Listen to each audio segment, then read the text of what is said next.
প্রবাসী কল্যাণ ব্যাংক মাত্র 3 দিনের লোন দেয়। যদি ভিসা পান তাহলে 3 দিনে আপনাকে জামানত ছাড়া লোন দিবে। যদি না দেয় তাহলে সচিব মহোদয় নিজে চেয়ারম্যান ব্যাংকে, আপনারা বলতে পারবেন, আমি ডাইরেক্টর, আমাকে বলতে পারবেন। আমি আজকে একেবারে স্পষ্ট বলতে চাই যে বিদেশ যাওয়ার জন্য আগে জমি বিক্রি করার দরকার নেই, আগে ভিসা জোগাড়, পরে হচ্ছে আপনি টাকা জোগাড়। আগে চাকরি জোগাড়, টাকা নিয়ে আমার ব্যাংক বসে আছে। আপনি আগে চাকরি পান, ভিসা জমা দিলে আপনি টাকা পেয়ে যাবেন, 9% সুদে আপনি টাকা পাবেন।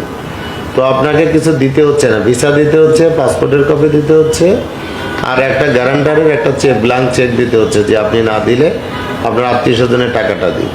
জমি দিতে হচ্ছে না, বাড়ি দিতে হচ্ছে না, সময়। তাহলে আমরা 15 তারিখে ঋণ দেবো। আমি ওনাকে সঙ্গে সঙ্গে বললাম, স্যার আমার বিষয় ভ্যালিড হলো 10 তারিখ, আমি 15 তারিখ ঋণ দিয়ে কি করবো? ওনারা বললে কোনো অবস্থায় সম্ভব না, তাহলে অন্যদিকে রাখি। আমাদের 15 তারিখের আগে ঋণ দেওয়া সম্ভব না। অথচ আমরা প্রবাসী কল্যাণ ব্যাংকের যে ডিরেক্টর এবং সচিব, ওনাদের ভিডিও দেখি, মাত্র 3 দিন 4 দিন এইভাবে ঋণ দেয়। আসলে সম্পূর্ণ ভুয়া কথা। আর যারা প্রবাসীদেরকে নিয়ে কথা বলেন, যারা দায়িত্বশীল পজিশনে আছেন, আমার আকুল আবেদন থাকবে, আপনারা এই সমস্ত ভণ্ডামি করেন না, প্রবাসীদেরকে নিয়ে ভণ্ডামি করেন না। প্রবাসী কল্যাণ ব্যাংক থেকে ঋণ পাওয়া যায় না।